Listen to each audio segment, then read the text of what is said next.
ಇತ್ತೀಚಿನ ಸಂಚಿಕೆಗಳನ್ನು ಜಾಹೀರಾತಿನ ಕಿರಿಕಿರಿ ಇಲ್ಲದೆ ನೋಡಿ.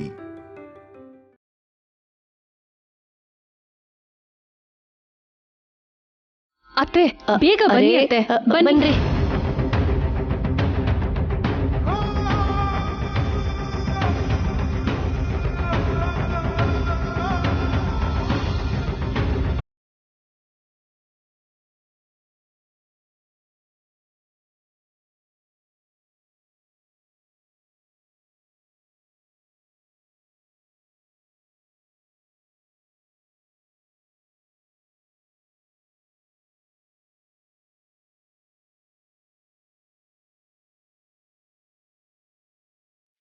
ಸಾರಿ ಅವನಿ.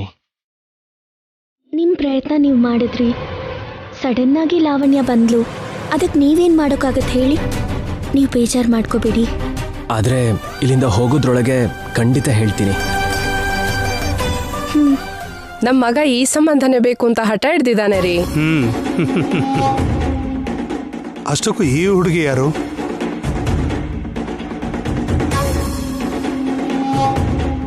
ನಾವು ಹುಡುಗಿ ನೋಡಕ್ ಬಂದಾಗ ಕಾಣಿಸ್ತಿರ್ಲಿಲ್ಲ. ಅವತ್ತಿರ್ಲಿಲ್ಲ ಬಿಡಿ, ಹೊರಗಡೆ ತುಂಬಾ ಮುಖ್ಯವಾದ ಕೆಲಸ ಇದ್ದಿದ್ದಕ್ಕೆ ಹೋಗಿದ್ಲು. ನೀವು ಹೊರಗಡೆ ಹೋಗ್ತಿದ್ದಾಗೇನೆ ಹೀಗೆ ಬಂದ್ಬಿಟ್ಲು.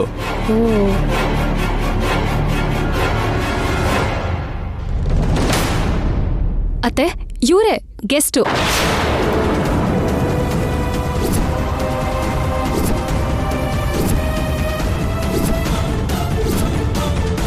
ನಮಸ್ಕಾರ ನಮ್ಮ. ನೀವಿಲ್ಲಿಗೆ ಬಂದಿದ್ದೀರಾ ಅಂತ ತಿಳ್ಕೊಂಡೆ ನಾವಿಲ್ಲಿಗೆ ಬಂದ್ವಿ. ಅವತ್ತೇ ಫೋನಲ್ಲಿ ಮಾತಾಡಿದ್ವಲ್ಲ, ಯಾಕಿಷ್ಟು ದೂರ ಬರೋಕ್ ಹೋದ್ರಿ? ಅದು ಅವನಿಗೆ ಓದಿಗೋಸ್ಕರ ಮದುವೆ ಮುಂದೂಡಿ ಅಂತ ನೀವ್ ಹೇಳಿದ್ರಿ.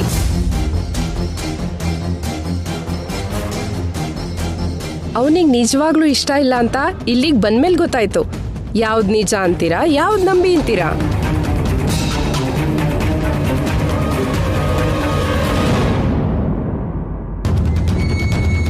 ಎಜುಕೇಶನ್ ಬಗ್ಗೆ ನೀವು ಹೇಳಿದ್ದು ಜೆನ್ಯೂನ್ ರೀಸನ್ ಆಗಿದ್ರೆ ನಾನು ಓದಿಸ್ತೀನಿ, ಆಮೇಲೆ ಜಾಬ್ ಕೂಡ ಕೊಡಿಸ್ತೀನಿ.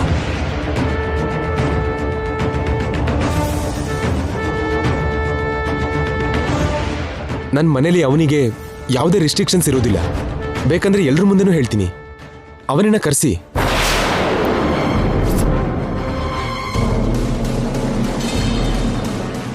ನಾವು ಆಮೇಲೆ ಮಾತಾಡೋಣ, ನೀವೀಗ ಹೊರಡಿ.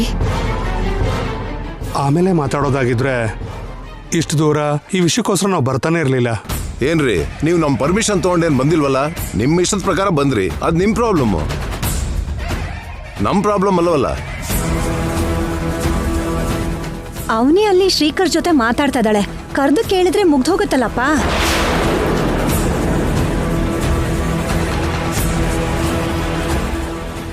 ಕರ್ಸಿ ವೇದವತಿ ಅವರೇ. ಅವನಿ ಈ ಸಂಬಂಧನ ಯಾಕೆ ಬೇಡ ಅಂತಿದ್ದಾಳೋ ಎಲ್ರಿಗೂ ಗೊತ್ತಾಗ್ಬೇಕಲ್ಲ ಅತ್ತೆ. ಅಷ್ಟಕ್ಕೂ ನನ್ನ ಬೇಡ ಅನ್ನೋದಕ್ಕೆ ಪ್ರಾಪರ್ ರೀಸನ್ ಏನು ಹೇಳಿ?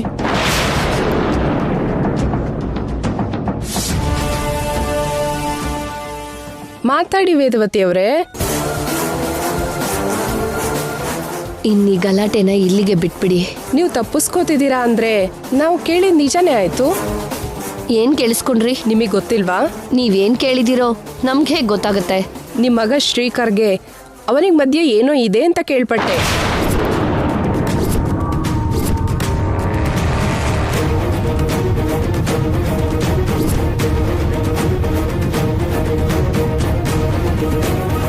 ಇಬ್ರು ಒಟ್ಟಿಗೆ ಸುತ್ತಾ ಇರೋದನ್ನು ಕೇಳ್ಪಟ್ಟೆ.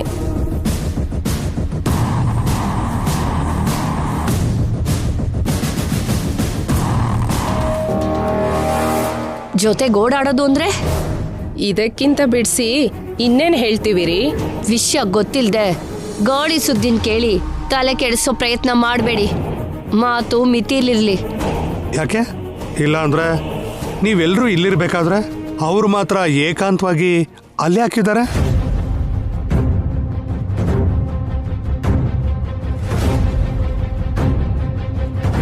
ಇಲ್ಲಿ ನೋಡ್ರಿ, ಅವರಿಬ್ರು ಒಳ್ಳೆ ಫ್ರೆಂಡ್ಸ್, ಅವರಿಬ್ಬರ ಮಧ್ಯೆ ಯಾವ ಬ್ಯಾಡ್ ರಿಲೇಶನ್ಶಿಪ್ಪು ಇಲ್ಲ.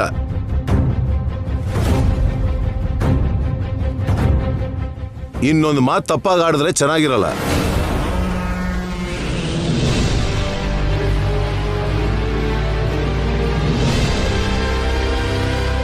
ಇವ್ರು ಕೇಳ್ತಿರೋದ್ರಲ್ಲಿ ತಪ್ಪೇನಿದ್ಯಪ್ಪ? ವಸಂತ, ಅವ್ರು ಕೇಳ್ತಿರೋದು ನಮ್ಮ ಅವನಿ ಬಗ್ಗೆ. ನಿನಗೆ ಈ ಸೀನಲ್ಲಿ ಡೈಲಾಗ್ ಇಲ್ಲ, ನೀನು ಸೈಲೆಂಟ್ ಆಗಿರು. ಅವ್ರ ಮಧ್ಯೆ ಏನೂ ಇಲ್ಲ ಅಂದ್ರೆ ನಾವು ನಂಬೋದಿಲ್ಲ. ಹಾಗೆ ಊಹಿಸ್ಕೊಂಡ್ರೆ ಅದು ನಿಮ್ ಕರ್ಮ ರೀ, ನಾವೇನ್ ಮಾಡಕ್ಕಾಗಲ್ಲ. ಏನೂ ಮಾಡಕ್ಕಾಗಲ್ಲ ಅಂತ ನೀವ್ ಸಿಂಪಲ್ ಆಗಿ ಕೈ ತೊಳ್ಕೊಂಡ್ಬಿಟ್ರೆ ಹೇಗೆ ಮಾವ? ಅವರಿಬ್ರನ್ನು ಕರೆಸಿ ಶಿವನ್ ಮುಂದೆ ನಿಲ್ಸಿ, ಶ್ರೀಕರ್ ಅವನಿ ಅನ್ನೋ ನಮ್ಮ ಮಧ್ಯೆ ಯಾವುದೇ ಸಂಬಂಧನೂ ಇಲ್ಲ, ನಮ್ಮ ಮಧ್ಯೆ ಸ್ನೇಹ ಬಂಧ ಮಾತ್ರ ಇದೆ ಅಂತ ಪ್ರಮಾಣ ಮಾಡಿಸಿದ್ರೆ ಎಲ್ರ ಅನುಮಾನನೂ ಸರಿ ಹೋಗುತ್ತಲ್ವಾ? ಲಾವಣ್ಯ ಕರೆಕ್ಟಾಗಿ ಹೇಳ್ತಾ ಇದ್ದಾಳೆ. ನಿಮ್ಮ ಮಗ ಸೊಸೆ ಒಳ್ಳೆ ಸಲಹೆನೇ ಕೊಟ್ಟಿದ್ದಾರೆ. ಅದೇ ರೀತಿ ಮಾಡಿ, ನಾವು ನಂಬ್ತೀವಿ. ಮನೆ ಗೊಟ್ಟು ಬೀದಿಗೆ ಬಂದಿದೆ ಅಮ್ಮಮ್ಮ. ಹೊರಗಡೆಯವ್ರ ಮುಂದೆ ನಿಜ ನಿರೂಪಣೆ ಆದ್ರೇನೆ ಮರ್ಯಾದೆ ಉಳಿಯುತ್ತೆ. ಹೊರಗಡೆಯವರು ಬಣ್ಣವಾಗಿ ಮಾತಾಡೋಂಥ ಅವಕಾಶ ಯಾಕೆ ಕೊಡಬೇಕು? ಹಾಗಾದ್ರೆ ನಾನು ಹೋಗಿ ಕರ್ಕೊಂಡು ಬರ್ತೀನಿ ಇರಿ. ನಿಂತ್ಕೋ.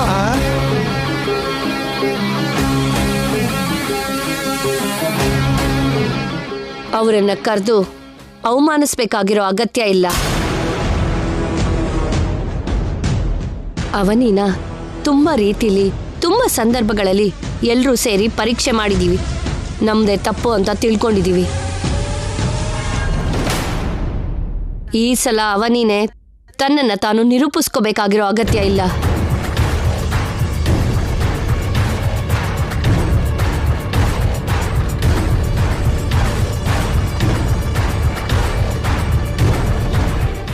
ಅವರಿಬ್ಬರ ಮೇಲೆ ನಮಗೆ ಪೂರ್ತಿ ವಿಶ್ವಾಸ ಇದೆ.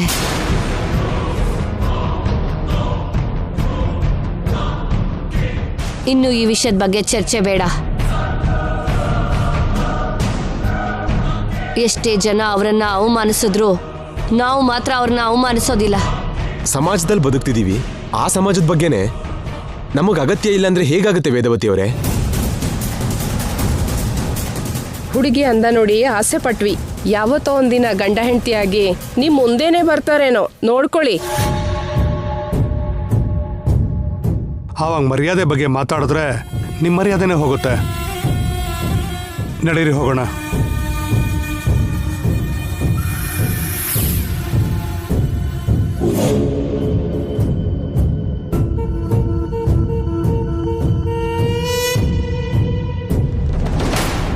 ಆ ಅವನಿ ಮನೆ ಮರ್ಯಾದೆನ ಕಾಪಾಡ್ತಿದ್ದಾಳೋ ತೆಗಿತಿದ್ದಾಳೋ ಅಂತ ಚೆನ್ನಾಗಿ ಯೋಚನೆ ಮಾಡ್ಕೊಳ್ಳಿ.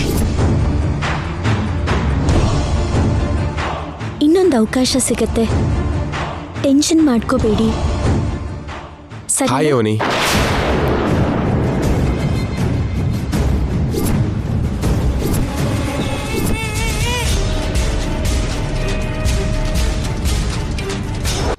ವಿಶ್ ಮಾಡಿದಾಗ ಮತ್ತೆ ವಿಶ್ ಮಾಡ್ಬೇಕನ್ನೋದು ಮಿನಿಮಮ್ ಕಾಮನ್ ಸೆನ್ಸ್ ರೀ. ಹಲೋ. ಸಡನ್ ಆಗಿ ನಾನು ನಿಮಗಿಲ್ಲಿ ಸಿಕ್ಕಿದ್ದು ಆಶ್ಚರ್ಯ ಆಗ್ತಿದ್ಯಲ್ವಾ? ನಿಮ್ಮ ಫ್ಯಾಮಿಲಿ ಮೆಂಬರ್ಸ್ ಎಲ್ಲರೂ ಕೂಡ ನಿಮ್ಮ ಹಾಗೆ ಶಾಕ್ ಆದ್ರು. Who are you? Hi Shrikar, my name is Kalyan. ನನ್ನ ಬಗ್ಗೆ ನಿಮ್ಮ ಮನೆಯವ್ರು ಹೇಳಿರ್ತಾರಲ್ವಾ? ರೀಸೆಂಟಾಗಿ ಅವನಿಯವ್ರನ್ನ ನೋಡೋದಕ್ಕೆ ನಿಮ್ಮ ಮನೆಗೆ ಬಂದಿದ್ದೆ. ನನ್ನ ಮದುವೆ ವಿಷಯದ ಬಗ್ಗೆ ಮಾತಾಡೋದಕ್ಕೆ ಅಂತ ಪೇರೆಂಟ್ಸ್ ಜೊತೆ ಇಲ್ಲಿಗೆ ಬಂದಿದ್ದೀನಿ.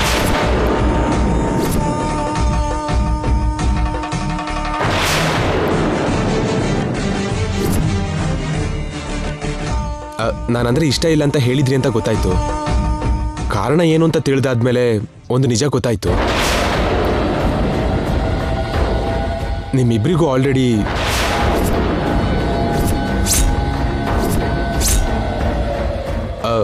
ಏನೋ ಅಫೇರ್ ಇದೆ ಅಂತ.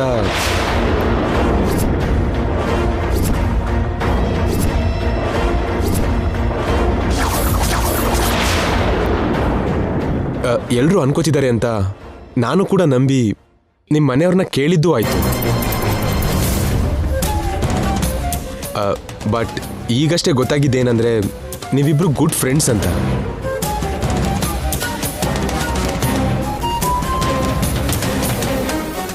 ನಿಮ್ಮ ಮಧ್ಯೆ ಬ್ಯಾಡ್ ರಿಲೇಶನ್ಶಿಪ್ ಯಾವುದೂ ಇಲ್ಲ ಅಂತ ಗೊತ್ತಾದ್ಮೇಲೆ ಸ್ವಲ್ಪ ರಿಲ್ಯಾಕ್ಸ್ ಆದೆ. ಬಟ್ ಇನ್ನೂ ಎಲ್ಲೋ ಚಿಕ್ಕ ಡೌಟ್ ಹಾಗೇ ಇದೆ. ಅಷ್ಟಕ್ಕೂ ನೀನು ಮಾತಾಡ್ತಿರೋದ್ರಲ್ಲಿ ಏನಾದರೂ ಅರ್ಥ ಇದೆಯಾ? ಶ್ರೀಕರ್ ಅವರೇ, ಕೂಲ್. ನಾನು ಇವ್ರ ಜೊತೆ ಮಾತಾಡ್ತಿದ್ದೀನಿ, ನಿಮ್ಮ ಜೊತೆ ಅಲ್ಲ. ನಂಗೆ ನಿಮ್ಮ ಜೊತೆಲಿ ಮಾತಾಡೋದಕ್ಕೆ ಇಷ್ಟ ಇಲ್ಲ, ನೀವು ಹೊರಡ್ಬೋದು. ನೀವು ನನಗೆ ಇಷ್ಟ ಆಗಿದ್ದೀರ ರೀ, ನಿಮ್ಮನ್ನು ನಾನು ಬಿಡೋದಕ್ಕಾಗ್ತಿಲ್ಲ.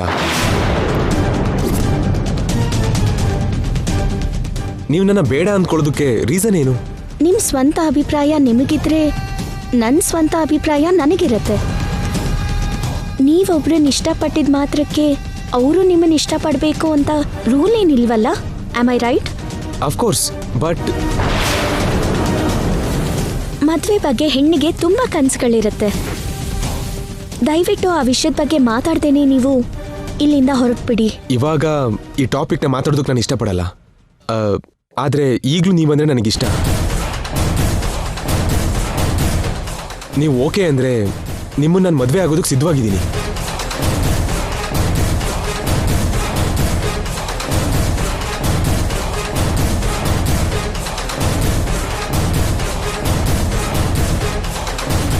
ಛೇ, ಇಂತಹ ಸಂದರ್ಭ ಬಂದ ಪ್ರತಿ ಸರಿ ಹೇಳಿ ಹಾಗೆ ನಿಲ್ಬೇಕಾಗಿ ಬರ್ತಿದೆ.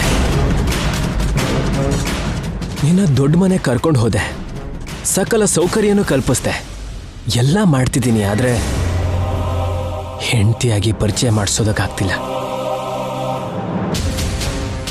ಇವತ್ತು ಏನೇ ಆಗಲಿ ನಿನ್ನ ಪರಿಚಯ ಎಲ್ರಿಗೂ ಆಗಲೇಬೇಕು.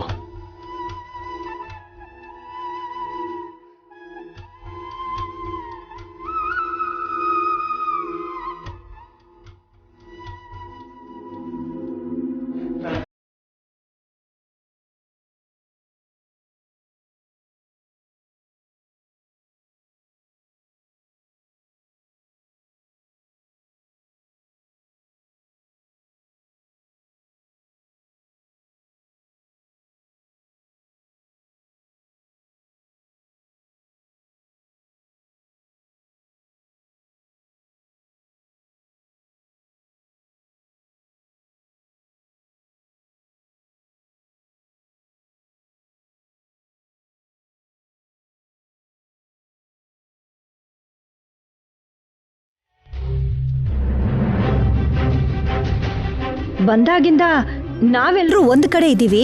ಆ ಅವನಿ ಶ್ರೀಕರ್ನ ಕರ್ಕೊಂಡು ಎಲ್ಲಿಗೆ ಹೋಗಿದ್ದಾಳೆ? ನಮಸ್ಕಾರ ಅಮ್ಮ. ನಮಸ್ಕಾರ. ನಮಸ್ಕಾರ. ಎಲ್ರೂ ಚೆನ್ನಾಗಿದ್ದೀರಾ?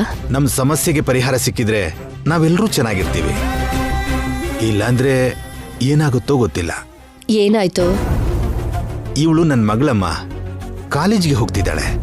ಮದ್ವೆ ವಯಸ್ಸಿಗೆ ಬಂದಿದ್ದಾಳೆ ಅಂತ ನಾವು ಸಂಬಂಧಗಳನ್ನ ನೋಡೋ ಪ್ರಯತ್ನದಲ್ಲಿದ್ರೆ ಪ್ರೀತಿಸ್ತಿದ್ದೀನಿ ಅಂತ ಹೇಳಿ ದೊಡ್ಡ ಸಮಸ್ಯೆನ ತಂದಿಟ್ಟಿದ್ದಾಳಮ್ಮ.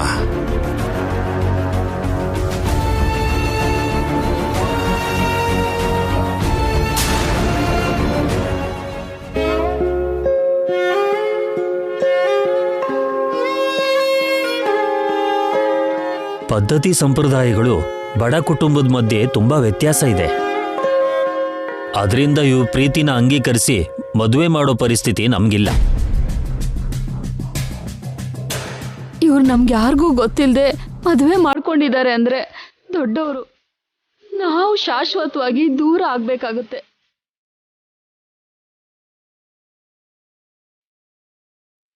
ಇವ್ರಿಗೆ ನೀವೇ ಬುದ್ಧಿ ಹೇಳ್ಬೇಕಮ್ಮ. ನಾವ್ ಹೇಳಿದ್ರೆ ಶತ್ರುಗಳಾಗಿ ಕಾಣಿಸ್ತೀವಿ. ನೀವ್ ಹೇಳಿದ್ರಾದ್ರೂ ಕೇಳ್ತಾರೆ ಅಂತ ಬಂದಿದೀವಿ.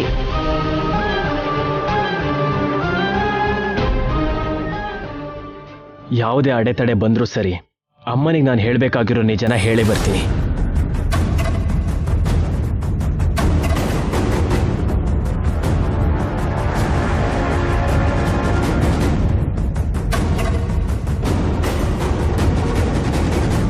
ಒಬ್ರನ್ನ ಬಿಟ್ಟು ಒಬ್ರು ಇರಲ್ಲ. ನಮ್ಮನ್ನ ದೂರ ಮಾಡಬೇಡಿ ಅಮ್ಮ.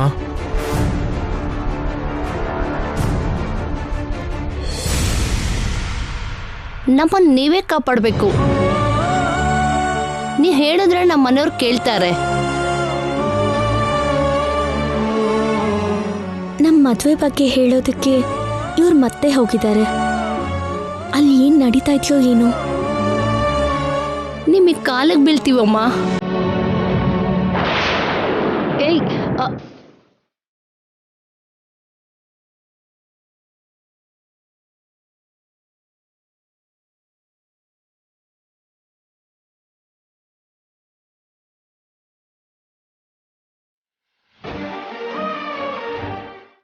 ಮೊದಲು ನೀವೆದ್ದೇಳಿ.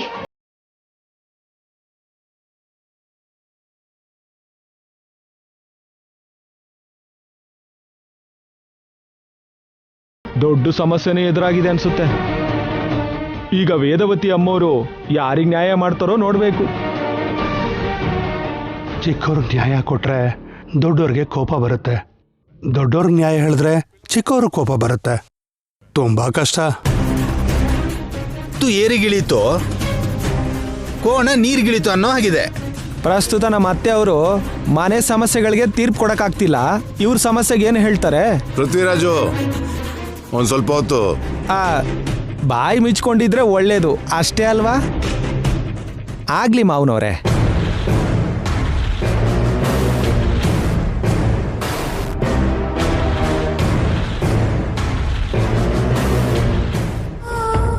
ಅವನೀನ ನಾನು ಪ್ರೀತಿಸಿದೀನಮ್ಮ ಅಂತ ಶ್ರೀಕರ್ ಅವರು ನಮ್ಮ ಪ್ರೀತಿ ಬಗ್ಗೆ ಹೇಳಿದ್ರೆ ಅತ್ತೆ ಅವ್ರು ಒಪ್ಕೊಳ್ತಾರಾ?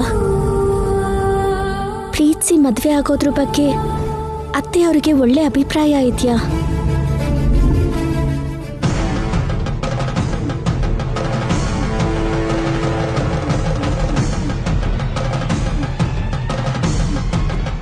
ಇವಾಗ ನೀನವರಿಗೆ ಕೊಡೋ ತೀರ್ಪಿನ ಮೇಲೆ ನಮ್ಮ ಜೀವನ ಆಧಾರವಾಗಿದೆ ಅಮ್ಮ.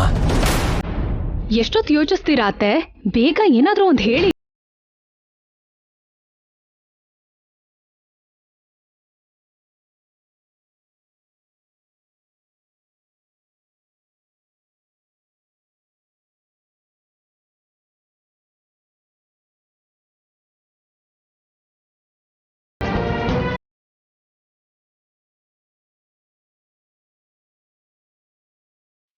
ಈ ಸುತ್ತಮುತ್ತ 10 ಊರಲ್ಲಿ ನನ್ನ ಮಾತನ್ನ ಗೌರವಿಸ್ತಾರೆ. ಯಾಕೆ ಅಂದ್ರೆ ನನ್ನ ಮಾತಲ್ಲಿ ನ್ಯಾಯ ಇರುತ್ತೆ ಅಂತ ಎಲ್ಲರೂ ನಂಬ್ತಾರೆ.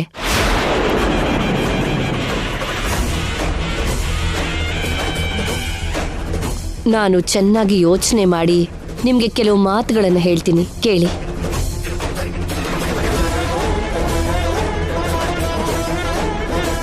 ನಿಮ್ಮ ವಯಸ್ಸಿನ ಮಕ್ಕಳಿಗೆ ಭವಿಷ್ಯದ ಮೇಲೆ ಸರಿಯಾದ ತಿಳುವಳಿಕೆ ಇಲ್ಲದೆ ಪ್ರೀತಿ ಹೆಸರಲ್ಲಿ ಆಸೆಗೆ ಗುರಿಯಾಗ್ತಿದ್ದೀರಾ.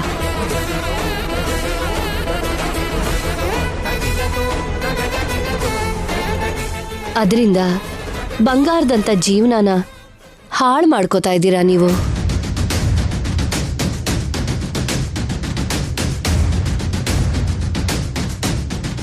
ಈ ವಯಸ್ಸಲ್ಲಿ ನೀವು ಮಾಡೋದು ನಿಮಗೆ ಕರೆಕ್ಟ್ ಅಂತ ಅನ್ಸುತ್ತೆ. ತಪ್ಪು ಅಂತ ಗೊತ್ತಾಗೋ ಸಮಯ ಬರೋ ಅಷ್ಟರಲ್ಲಿ ಕಾಲ ಮಿಂಚ್ ಹೋಗಿರುತ್ತೆ.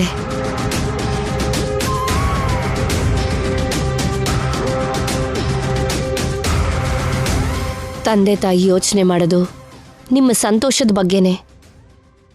ದೊಡ್ಡವರು ಹೇಳ್ದಾಗೆ ಕೇಳಿ. ನೀವು ಸರಿಯಾದ ದಾರಿಲಿ ನಡೀಲಿಲ್ಲ ಅಂದ್ರೆ ದೊಡ್ಡವರ ಮಧ್ಯೆ ದ್ವೇಷ ಜಾಸ್ತಿ ಆಗ್ತಾನೆ ಇರುತ್ತೆ. ಅದು 2 ಕುಟುಂಬಕ್ಕೂ ಒಳ್ಳೇದಲ್ಲ. ಎಲ್ಲರ ಒಳ್ಳೆಯದನ್ನ ಕೋರೋ ವ್ಯಕ್ತಿಯಾಗಿ ಈ ವೇದವತಿ ನಿಮ್ಮ ಒಳ್ಳೇದಕ್ಕೋಸ್ಕರ ಹೇಳ್ತಿರೋ ತೀರ್ಪಿದು. ವೇದವತಿ ಅಮ್ಮವ್ರನ್ನ ಎಲ್ಲರೂ ದೇವತೆ ಥರ ನೋಡೋದು. ಅವ್ರು ಹೇಳೋದನ್ನ ಕೇಳಿ, ಎದುರು ಮಾತಾಡಬೇಡಿ.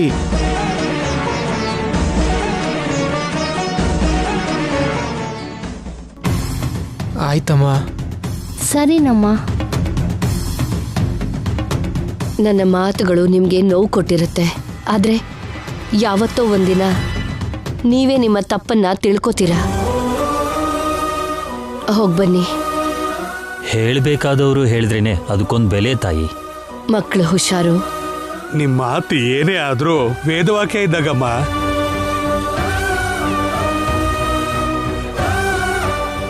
ತುಂಬ ಸುಲಭವಾಗಿ ನೇರವಾಗಿ ಸಮಸ್ಯೆಗೆ ಪರಿಹಾರ ತೋರಿಸಿದ್ರಿ. ಹೋಗಿ ಬರ್ತೀವಮ್ಮ. ಒಳ್ಳೇದು. ಬಾರೋ.